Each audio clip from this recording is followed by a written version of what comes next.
Bismillahirrahmanirrahim. Assalamualaikum warahmatullahi wabarakatuh. Innal hamdalillahi nahmaduhu wa nasta'inuhu wa nastaghfiruh wa na'udzu billahi min shururi anfusina wa sayyiati a'malina. May yahdihillahu fala mudilla lahu wa may yudlil fala hadiyalah. Asyhadu an la ilaha illallah wahdahu la syarika lah. Wa asyhadu anna Muhammadan abduhu wa rasuluhu la nabiyya ba'dah. Qala Allah ta'ala fi kitabihil karim, ya ayyuhalladzina amanu taqullaha haqqa tuqatih wa la tamutunna illa wa antum muslimun. Wa qala ya ayyuhan nas ittaqu rabbakumul ladzi khalaqakum min nafsin wahidah wa khalaqa minha zawjaha wa batha minhuma rijalan katsiran wa nisaa'a wattaqullaha alladzi tasaaluna bihi wal arham innallaha kana 'alaikum raqiba.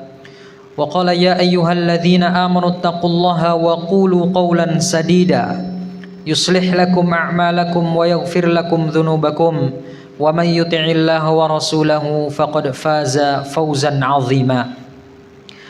Amma ba'du fa inna asdaqal hadithi kitabullah wa khairal huda huda Muhammadin sallallahu alaihi wa alihi wasallam wa syarral umuri muhdatsatuha fa inna kulla muhdatsatin bid'ah wa kulla bid'atin dhalalah wa kulla dhalalatin finnar. Ma'asyiral muslimin rahimani wa rahimakumullah. Alhamdulillah, segala puji bagi Allah Subhanahu wa taala yang telah memberikan begitu banyak limpahan nikmat dan karunia-Nya kepada kita, sehingga pada kesempatan malam yang berbahagia ini kita ditakdirkan oleh Allah untuk bisa berkumpul kembali, bermajlis kembali di tempat yang dimuliakan oleh Allah Subhanahu wa taala, yaitu salah satu rumah dari rumahnya yang mulia ini, dalam suasana mendekatkan diri kepada Allah Subhanahu wa taala, dalam suasana beribadah, menuntut ilmu dan lain sebagainya. Kaum muslimin rahimani wa rahimakumullah, kita akan melanjutkan kajian kita pada malam hari ini, yaitu kajian seputar sejarah kehidupan baginda Nabi Muhammad sallallahu alaihi wasallam. Pada kesempatan yang terakhir, pembahasan kita telah sampai pada pembahasan tentang perjalanan dagang Rasulullah sallallahu alaihi wasallam ke Syam, di mana sebagaimana yang telah kami sampaikan pada kesempatan yang lalu, setelah Rasulullah sallallahu alaihi wasallam ini beliau menguasai pasar lokal, yaitu pasar yang ada di kota Makkah, pasar Ukaz namanya. Beliau sudah menguasai pasar di sana, kemudian beliau mengembangkan usahanya sebagai pedagang ini ke luar kota Mekah, yaitu pergi ke Syam, sebagaimana yang biasa dilakukan oleh orang-orang Quraisy.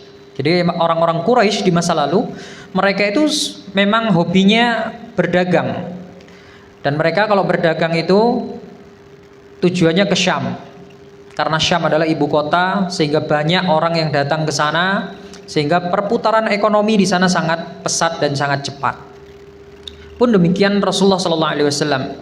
Rasulullah sallallahu alaihi wasallam ketika beliau sudah menguasai pasar lokal, beliau mulai berdagang ke Syam. Ya. Dan Rasulullah ini, perdagangan beliau, perjalanan dagang beliau ke Syam ini mengalami kemajuan yang begitu pesat, sehingga beliau namanya cukup terkenal di kota Makkah, ya, bahwa beliau adalah orang yang pintar dalam berdagang, kemudian penghasilan yang didapatkan juga lebih banyak dibandingkan yang lainnya, sehingga orang itu, saudagar-saudagar yang kaya itu suka menitipkan barang kepada Rasulullah SAW untuk kemudian diperdagangkan di Syam, karena hasilnya lebih banyak dibandingkan pedagang-pedagang yang lain, dibandingkan kafilah-kafilah dagang yang lain. Sehingga berita tersebut terdengar oleh Sayyidah Khadijah radhiyallahu taala anha, di mana Khadijah ini Beliau adalah anaknya seorang saudagar yang kaya, anaknya orang yang terhormat di Makkah pada saat itu, yaitu bernama Khuwailid. Ayahnya Khadijah itu namanya Khuwailid, Khadijah binti Khuwailid. Jadi Khuwailid ini seorang saudagar yang kaya raya, terkenal beliau, hartanya sangat melimpah. Kemudian karena beliau adalah orang yang kaya, sehingga kekayaannya diturunkan kepada anaknya, kepada Khadijah, ya. Jadi Khadijah itu memang sudah keturunan sultan lah kalau kita bilang, keturunan orang kaya memang, ya, keturunan orang kaya. Bahkan ulama ahli sejarah mengatakan kekayaan yang dimiliki Khadijah itu setara dengan kekayaan seluruh penduduk Makkah, ya. Seluruh penduduk Makkah hartanya digabung semuanya itu setara kekayaannya dengan kekayaannya yang dimiliki oleh Khadijah. Nah,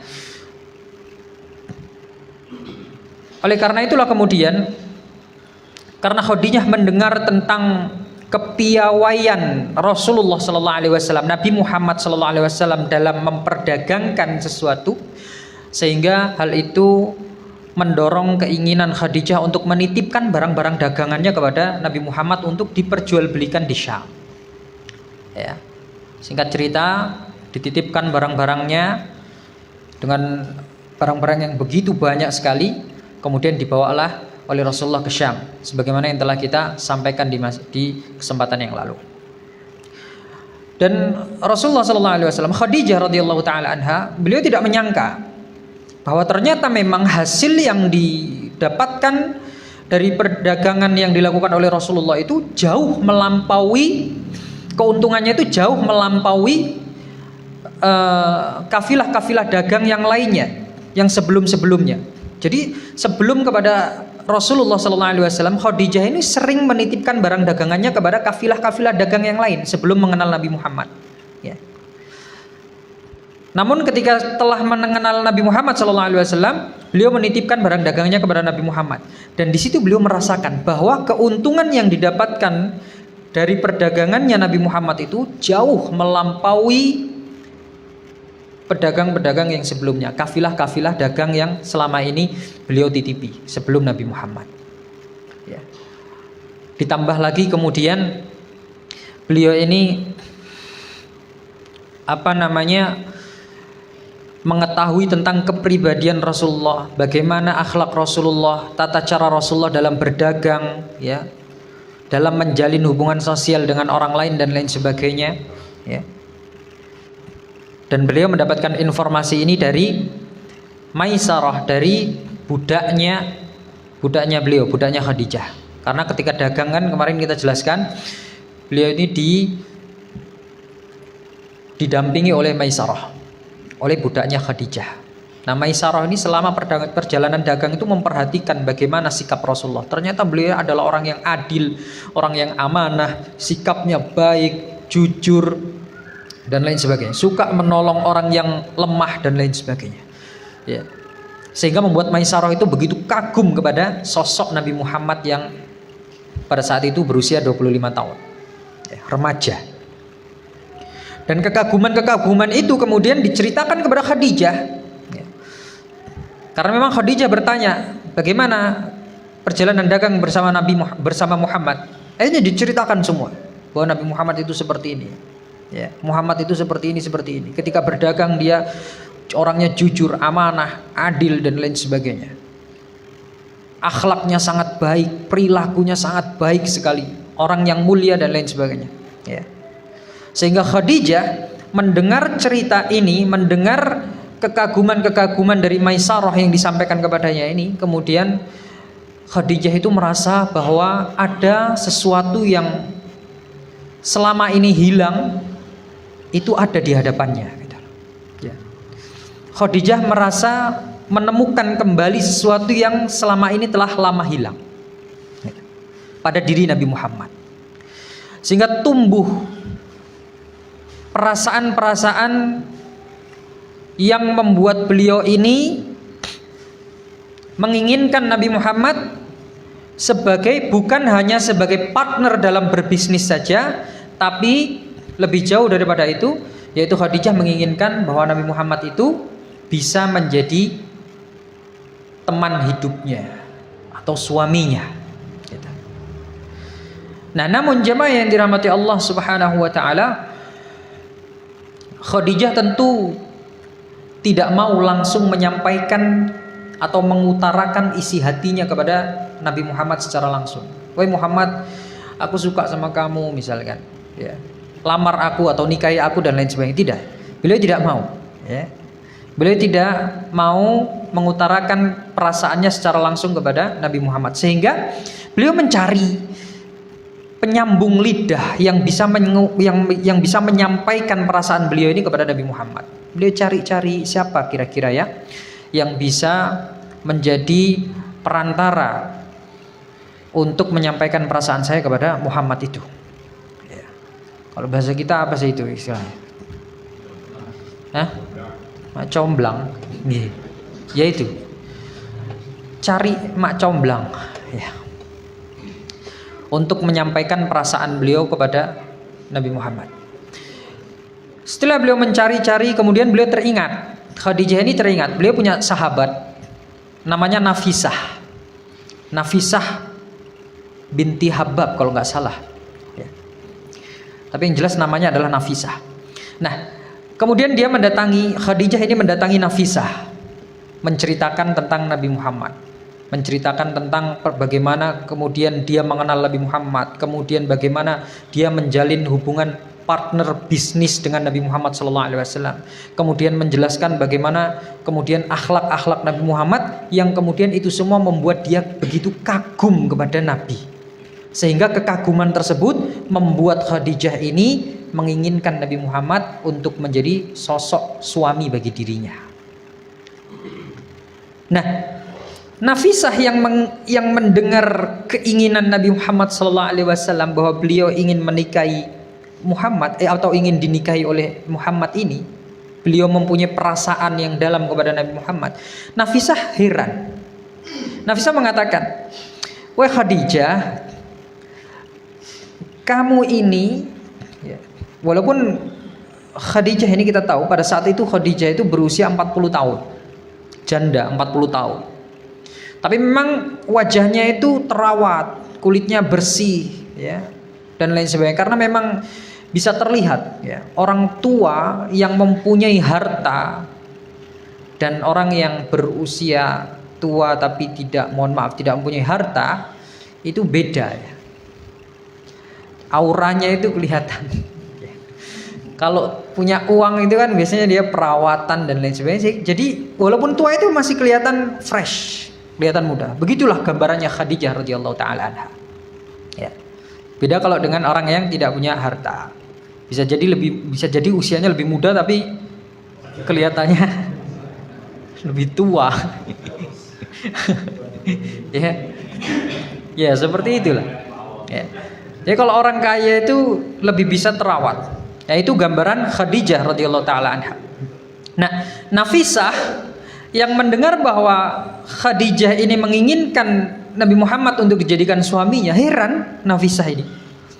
"Khadijah, kamu ini selama ini begitu banyak orang-orang yang kaya, punya jabatan, raja-raja, ya, kemudian pokoknya orang-orang yang punya jabatan tinggi, orangnya kaya-kaya, saudagar-saudagar kaya datang kepadamu ingin melamar dirimu untuk dijadikan sebagai istri, tapi semuanya kamu tolak.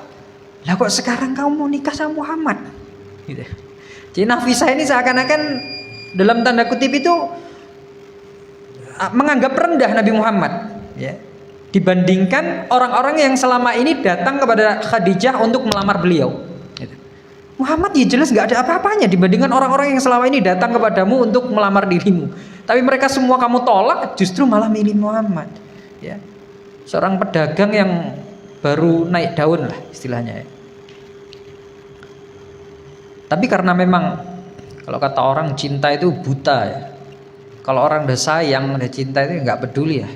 Latar belakangnya apa, ya, miskin atau kaya nggak peduli. Ya. Khadijah radhiyallahu taala anha tetap menginginkan Nabi Muhammad untuk menjadi suaminya. Maka akhirnya Nafisah pun bersedia untuk menjadi orang atau menjadi perantara dalam menyampaikan perasaan atau keinginan Khadijah kepada Nabi Muhammad. Maka Nafisah mengatakan, sudah, tenang aja, serahkan kepada saya. Datanglah kemudian Nafisah ini menemui Nabi Muhammad.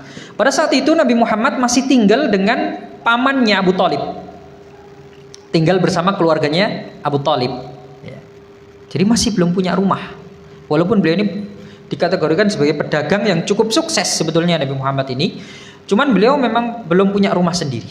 Rumahnya masih numpang dengan Abu Thalib, dan pada saat itu usia beliau sudah menginjak 25 tahun. Nah, datang Nafisah ini ke rumahnya Abu Thalib menemui Nabi Muhammad. Setelah bertemu, mereka berbincang-bincang, kemudian ditanya oleh Nafisah ini, "Wahai Muhammad, dengan pencapaianmu yang seperti ini, ya, apa yang kemudian menghalangi dirimu untuk menikah? Kenapa kamu nggak nikah-nikah gitu loh? Kamu kan sudah jadi saudagar atau pedagang yang cukup sukses dan lain sebagainya. Apa yang menghalangi kamu untuk menikah? Kenapa kok kamu nggak nikah-nikah?" Gitu. Maka kata Nabi Muhammad SAW, "Karena keterbatasanku, aku belum mampu." Gitu. Ya. Bahasa kita, saya masih belum mampu. Gitu. Saya masih belum siap, belum mampu. Gitu. Karena memang rumahnya juga masih numpang, ya, belum punya rumah sendiri dan lain sebagainya. Kemudian Nafisah menawarkan, "Gimana kalau seandainya ada wanita yang bisa mencukupi segala kebutuhan hidupmu? Apakah kau mau menikah dengannya?" Maka Nabi Muhammad bertanya, "Wanita siapa itu yang kau maksud?"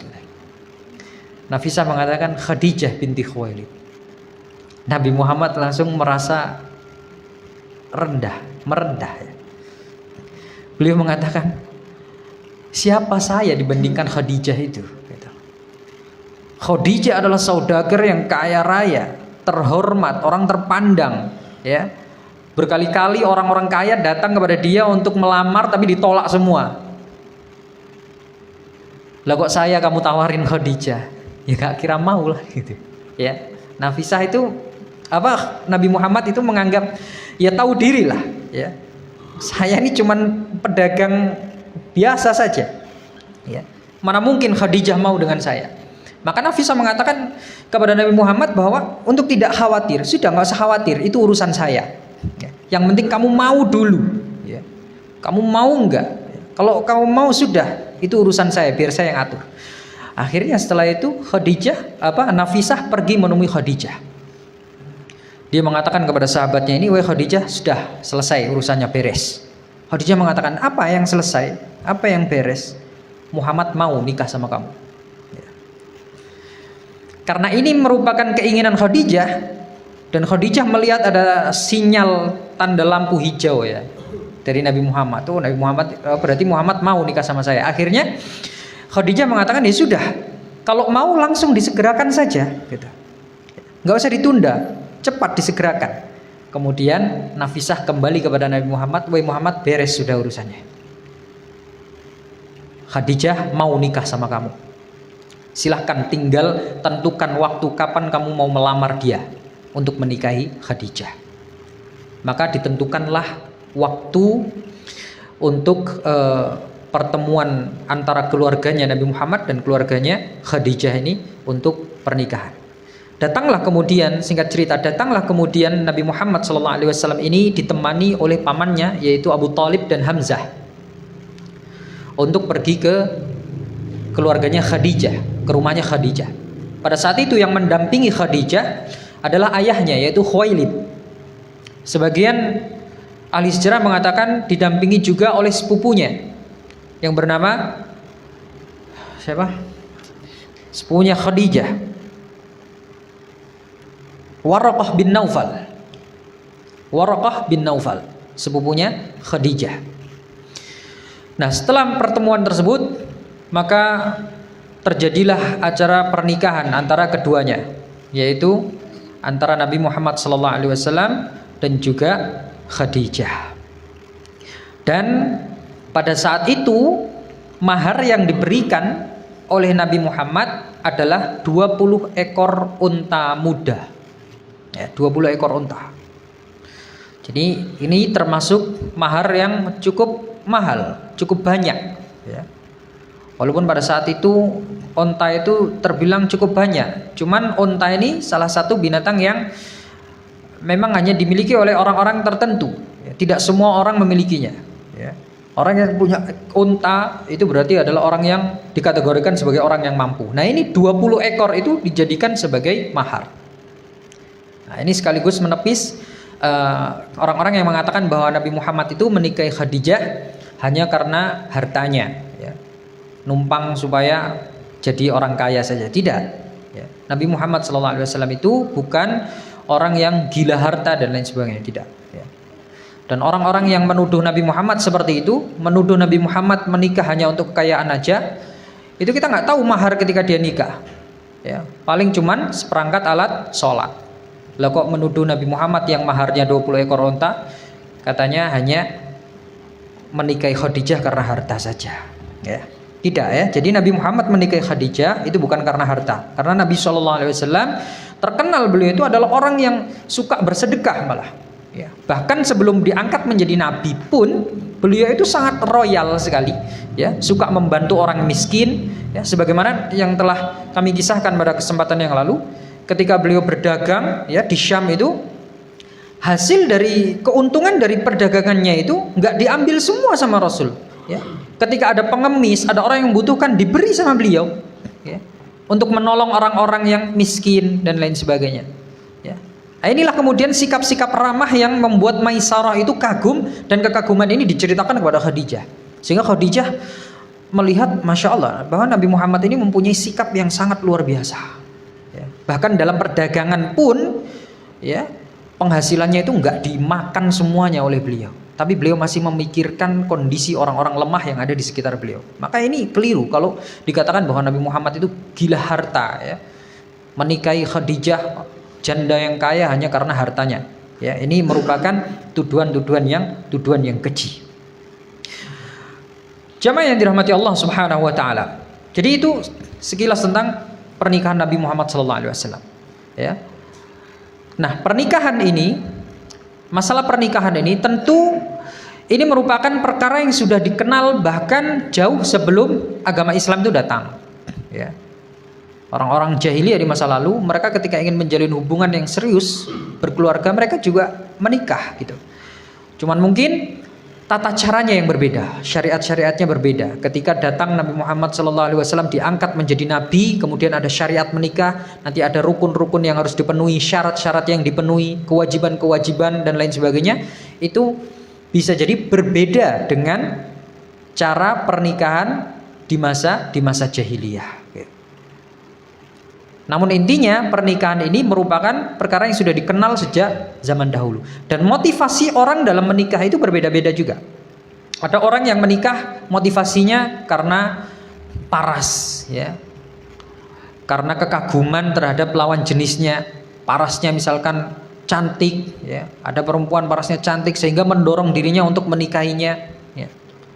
Ada yang motivasi ketika dia menikah itu adalah harta ya, karena ingin hartanya ya. Karena dia misalkan hidupnya susah terus, sederhana aja lah, miskin aja.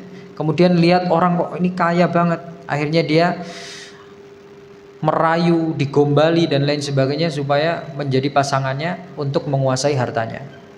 Ada juga karena jabatan ya, motivasi menikahnya karena jabatan, supaya dia bisa naik jabatan dan lain sebagainya. Akhirnya dia menikah dengan orang-orang yang mempunyai jabatan.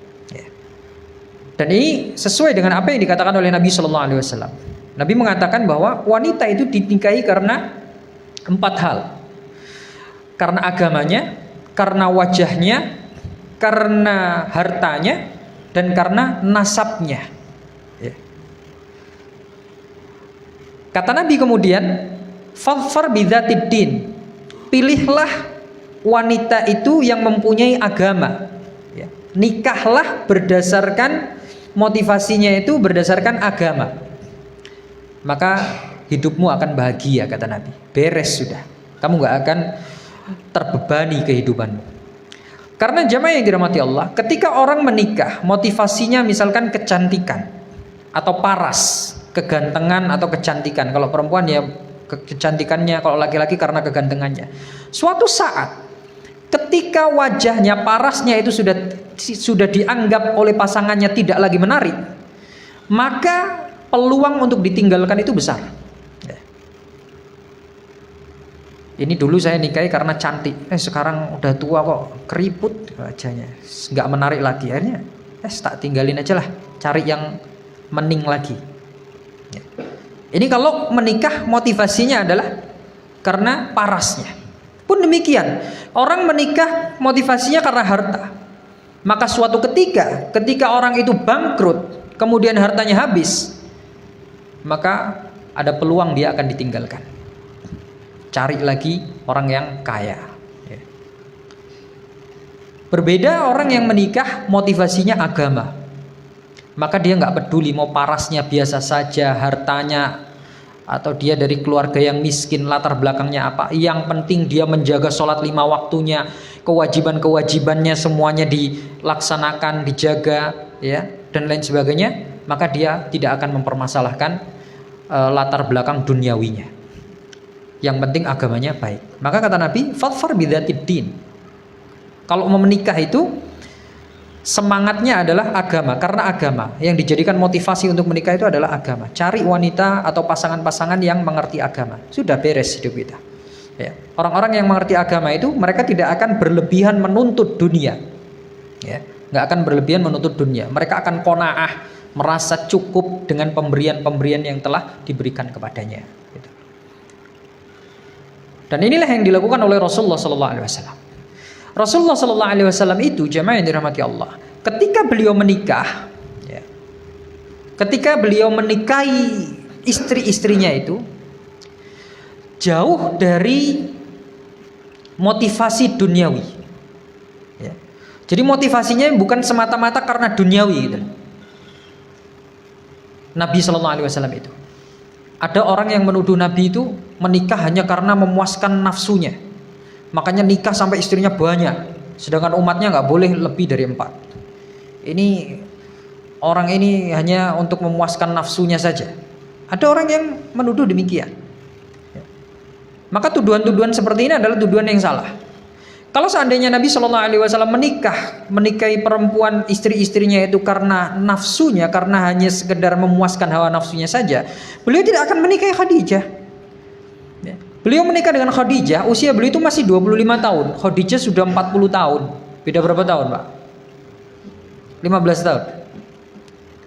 Kalau motivasinya itu adalah hawa nafsu, beliau akan mencari gadis-gadis yang remaja. Dan banyak di Arab itu bukan isinya cuma janda-janda atau enggak.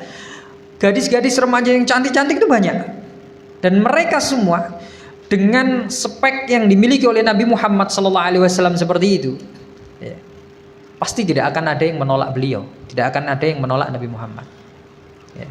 Tapi beliau enggak nyari yang seperti itu, karena memang motivasinya bukan hanya sebatas nafsu. Dan kalau kita lihat dari keseluruhan istri Nabi SAW itu, yang beliau nikahi ketika masih gadis itu cuman Aisyah, yang lainnya janda. Ya. Kalau memang karena nafsu, ya beliau akan mencari yang belia-belia, gadis-gadis yang masih muda-muda, yang mening-mening dan lain sebagainya. Tapi itu nggak dilakukan oleh Rasul. Ini menunjukkan bahwa memang motivasi Nabi SAW ketika menikah itu jauh dari kesan duniawi, ya, jauh dari motivasi duniawi itu tadi. Nah, apa tujuan Nabi SAW kemudian menikahi istri-istrinya? Beragam.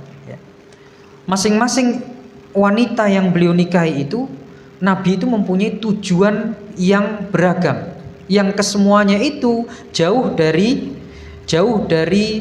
motivasi duniawi atau syahwat saja. Di antaranya oleh para ulama disebutkan, beliau itu di antara tujuan Nabi SAW menikah itu, yang pertama adalah untuk mengangkat derajat sahabat-sahabat beliau, mengangkat kemuliaan orang-orang yang berada di sekitar beliau, yang membela beliau, yang menjadi sahabat beliau, seperti yang terjadi pada Abu Bakar dan Umar, ya. Abu Bakar As-Siddiq, Umar bin Khattab radhiyallahu taala anhu, keduanya ini adalah orang-orang yang mulia, Mereka dekat dengan Nabi, membela Nabi Shallallahu Alaihi Wasallam. Nah, Nabi Shallallahu Alaihi Wasallam itu ingin mengangkat derajat mereka dengan lebih tinggi lagi. Caranya gimana? Nabi menjalin hubungan kekeluargaan dengan mereka. Bagaimana caranya? Dinikahilah anak-anak mereka. Menikah dengan Aisyah, anaknya Abu Bakar As-Siddiq. Menikah dengan Hafsah, anaknya Umar bin Khattab. Tujuannya adalah untuk mengangkat derajat sahabat-sahabat ini, ya. Dan memang seperti itulah jamaah yang dirahmati Allah. Ketika ada orang yang derajatnya lebih tinggi, kemudian menikah dengan orang yang derajatnya lebih rendah, maka orang yang derajatnya rendah itu nanti akan terangkat, gitu. Ada raja misalnya, ada seorang raja menikahi pembantunya, ya, pembantu, ya, latar belakangnya adalah orang yang miskin, sedangkan dia raja. Namun ketika sang raja ini menikahi pembantunya, maka otomatis pembantunya ini derajatnya akan naik, ya.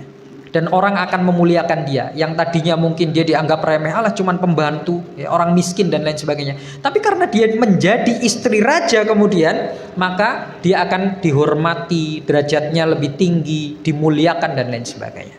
Nah, inilah tujuan Nabi Muhammad. Di antara tujuan Nabi Muhammad SAW ketika menikah itu adalah untuk mengangkat derajat sahabat-sahabatnya yang mulia ini. Nah, kemudian di antara tujuan nikahnya Nabi SAW juga adalah untuk menarik simpati sebuah suku atau suatu kaum agar mereka menerima ajaran agama Islam. Ya. Ini diantara tujuan Nabi Shallallahu Alaihi Wasallam menikah, yaitu untuk membuat suatu kaum itu simpati kepada beliau, kepada agama Islam, sehingga membuat mereka itu terpancing untuk masuk dalam agama Islam. Dulu pernah ada sebuah kisah di mana Rasulullah Shallallahu Alaihi Wasallam dan para sahabatnya ini mereka menaklukkan suatu kaum yang dikenal dengan Bani Mustalik, ya, peperangan dengan kaum Bani Mustalik. Nanti insya Allah akan ada pembahasan bab tersendiri untuk membahas kisah ini insya Allah, ya. Jadi ada suatu suku namanya Bani Mustalik. Ini berperang dengan Rasulullah SAW dan para sahabatnya.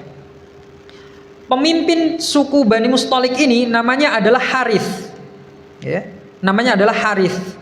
Harith ini punya anak perempuan, kepala suku ini punya anak perempuan namanya Juwairiyah.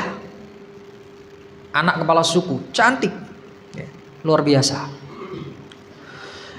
Ketika terjadi peperangan dengan pasukannya Rasulullah, Allah mentakdirkan suku Bani Mustalik ini kalah, sehingga semua satu suku ini ditawan menjadi budak, menjadi tawanan, termasuk anak dari kepala suku itu tadi, Juwairiyah binti Harith. Akhirnya Rasulullah mengatakan kepada si Juwairiyah ini,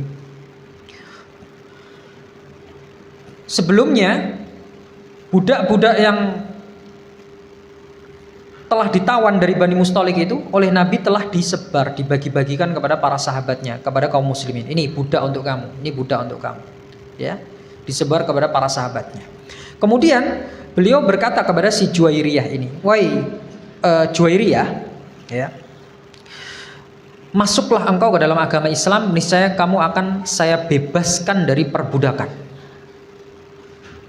Maka tanpa membantah sedikit pun Juwairiyah ini kemudian bersaksi, ya, bersyahadat dia, bersaksi bahwasanya Allah adalah Tuhan, satu-satunya Tuhan yang berhak untuk disembah, dan Muhammad adalah utusan Allah. Dan hal ini membuat Rasulullah kemudian heran, kaget itu. Loh, wahai Juwairiyah, kenapa kok kamu tiba-tiba maksudnya langsung mau begitu saja menerima perintah saya untuk masuk Islam? Ternyata Juwairiyah mengatakan, wahai Nabi, sebelum kamu datang menyerang kaum kami, semalam itu saya bermimpi bahwa ada cahaya dari kota Madinah yang masuk ke kamarku, dan aku yakin itu kamu, aku yakin itu Anda. Dari sini kemudian, baiklah kalau demikian, maka Juwairiyah ini dibebaskan oleh Rasulullah dan kemudian dinikahi oleh Rasulullah SAW. Nah, para sahabat-sahabat Nabi Shallallahu Alaihi Wasallam yang sudah memegang tawanan masing-masing dari suku Bani Mustalik itu tadi, karena melihat anak kepala sukunya Bani Mustalik tadi kemudian dibebaskan dan dinikahi oleh Rasulullah Shallallahu Alaihi Wasallam sebagai penghormatan mereka kepada Nabi, akhirnya budak-budak dari Bani Mustalik yang sudah mereka miliki itu tadi dibebaskan semua. Sudah, kamu bebas. Ya. Anak kepala sukumu sudah dibebaskan oleh Nabi dan dijadikan istri oleh beliau. Sudah, kalian bebas semua. Dari sini kemudian orang-orang dari Bani Mustalik ini merasa kagum dengan kepribadian orang-orang Islam ini, dengan kepribadian para pengikut Nabi Muhammad SAW, di mana mereka itu mempunyai sifat kemanusiaan yang luar biasa gitu. Akhirnya muncullah simpati mereka terhadap agama Islam. Dan akhirnya semua satu suku Bani Mustalik itu mereka semua bersyahadat dan masuk Islam semua. Nah ini kemudian para ulama mengatakan inilah diantara tujuan Nabi Shallallahu Alaihi Wasallam menikah itu. Diantaranya adalah untuk menarik simpati suatu kaum supaya mereka tertarik dengan agama Islam. Memang motivasinya Nabi Shallallahu Alaihi Wasallam dalam menikahi masing-masing istrinya itu berbeda-beda. Tapi yang jelas kesemuanya itu sangat jauh dari kesan duniawi dan hawa nafsu syahwat. Kalau menikah karena nafsu ya mungkin ya, lumrah. Nabi Muhammad adalah manusia dan itu naluri, biasalah ya, alamiah. Tapi hal itu tidak dijadikan sebagai satu-satunya alasan untuk menikahi wanita oleh Nabi Shallallahu Alaihi Wasallam. Ya. Kemudian jamaah yang dirahmati Allah, bahkan dikisahkan Nabi Muhammad SAW itu pernah menikahi Ummu Salamah dalam kondisi beliau ini sudah tua. Ya, Ummu Salamah itu istri Nabi SAW yang usianya terpaut jauh dengan Nabi, sudah tua. Bahkan di akhir masa hidupnya Ummu Salamah ini, karena beliau sudah nggak kuat lagi melayani Nabi, meladeni Nabi SAW, akhirnya dihibahkan jatah waktunya kepada Aisyah radhiyallahu taala anha. Ini menunjukkan bahwa Nabi itu menikah motivasinya bukan karena syahwat, bukan karena duniawi gitu, tapi untuk menolong. Ya. Kalau kita lihat motivasi Nabi menikahi Ummu Salamah ini adalah untuk menolong beliau, ya, untuk menolong Ummu Salamah ini. Karena beliau janda, kemudian sudah tua, dinikahi oleh Nabi Shallallahu Alaihi Wasallam untuk kemudian diberi nafkah dan lain sebagainya. Inilah Nabi Shallallahu Alaihi Wasallam. Ya. Jadi jauh dari kesan duniawi ketika menikah itu. Dan inilah jamaah yang dirahmati Allah yang harus kita contoh, bahwa ketika kita hendak menikah itu semangatnya jangan hanya karena hawa nafsu, ya, tapi hendaknya kita jadikan semangat kita menikah itu karena agama, ya, karena agama. Kalau nggak bisa memotivasi diri kita untuk menikah karena agama, ya jangan berangan-angan punya istri banyak lah. Kasihan nanti bakal banyak wanita-wanita yang akan menjadi calon-calon janda gara-gara Anda. Gak cocok sedikit cerai, gak cocok sedikit cerai. Orang sekarang gitu, gampang banget ngomong talak itu. Gak cocok sedikit langsung ditalak, gak cocok sedikit langsung ditalak. La haula wala quwata illa billah. Kasihan, ya. Akhirnya menambah banyak populasi janda. Ya. Maka belajar dulu, tanamkan motivasi dalam diri kita bahwa kita menikah di samping untuk menjaga kehormatan kita, juga kita menikah untuk agama, karena agama, untuk menyempurnakan agama kita. Jangan karena hal-hal duniawi. Nah, itulah jemaah yang dirahmati Allah Subhanahu wa taala. Motivasi-motivasi Nabi Shallallahu Alaihi Wasallam ketika menikahi istri-istri beliau. Jadi istri-istri beliau itu banyak, ya. Dan itu khususiyah bagi Nabi, ya, kekhususan bagi Nabi. Ada beberapa hal itu yang boleh dilakukan oleh Nabi, tidak boleh dilakukan oleh umatnya. Dan itu termasuk dari khususiyah Allah yang diberikan kepada Nabinya sebagai bentuk apresiasi terhadap Nabi karena beliau telah dipilih oleh Allah sebagai orang yang mengemban amanat yang begitu berat ini. Jadi kita umatnya nggak boleh iri, ya. Karena ujian yang kita dapatkan itu jauh sekali di bawah levelnya Nabi Shallallahu Alaihi Wasallam. Ya. Maka kita tidak boleh iri dengan khususiyah yang diberikan kepada Nabi Sallallahu Alaihi Wasallam. Oh, Allah itu nggak adil berarti, masa nabinya boleh gini, sedangkan umatnya enggak demikian. Apa yang diperoleh oleh Nabi Muhammad itu sesuai dengan beratnya cobaan dan ujian yang dihadapi oleh beliau. Gitu. Sedangkan umatnya itu jauh level perbedaan dalam menerima ujian dan cobaan di bawah Nabi Muhammad SAW. Nah, jamaah yang dirahmati Allah, dari pernikahan Nabi SAW dengan Khadijah ini, beliau dikaruniai 6 orang anak, 2 anak laki-laki dan 4 anak perempuan. Yang laki-laki namanya Al-Qasim dan Abdullah. Ya.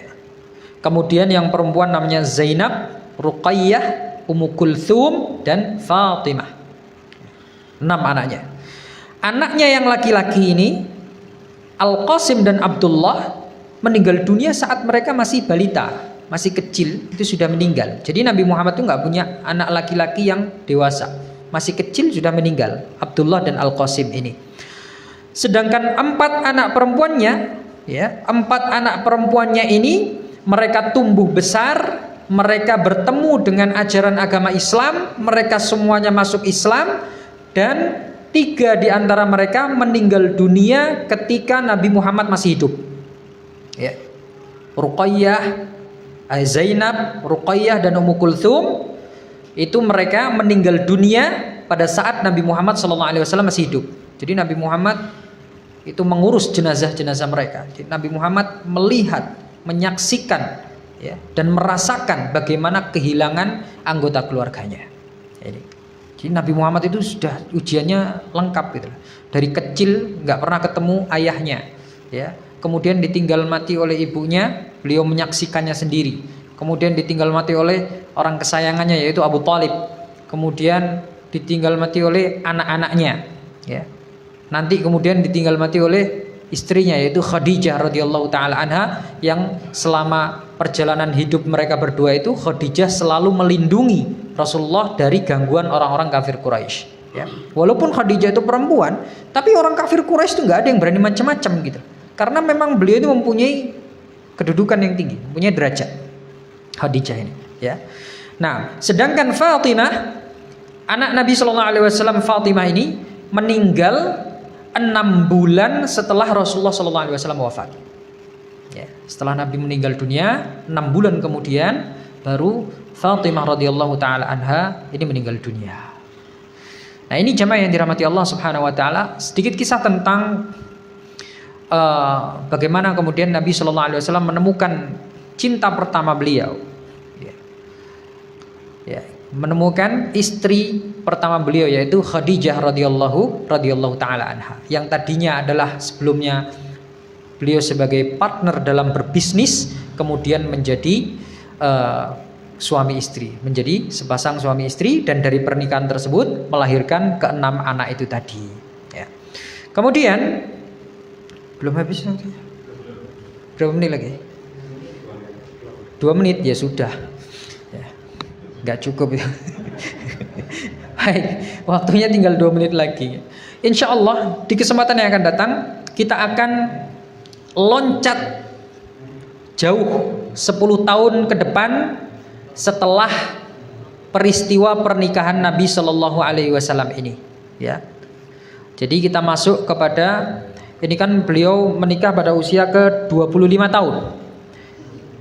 Peristiwa yang dikisahkan dalam kitab-kitab sejarah adalah kisah setelah loncat 10 tahun dari peristiwa ini. Nanti ada peristiwa perenovasian Ka'bah, ya. Itu nanti akan kita bahas di kesempatan yang akan datang insyaallah.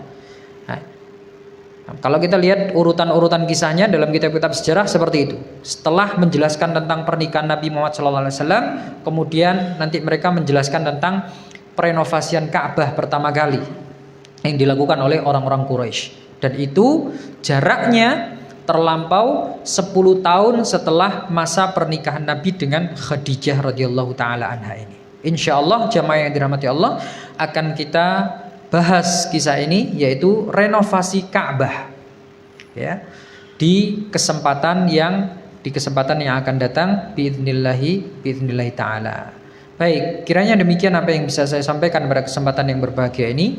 Karena waktunya sudah tinggal sedikit lagi, kita gunakan untuk menunggu waktu salat Isya. Pas ya. Nah, barakallahu fikum. Kita akhiri dengan doa kafaratul majlis. Subhanakallahumma bihamdik asyhadu an la ilaha illa anta astaghfiruka wa atubu ilaik. Wassalamualaikum warahmatullahi wabarakatuh.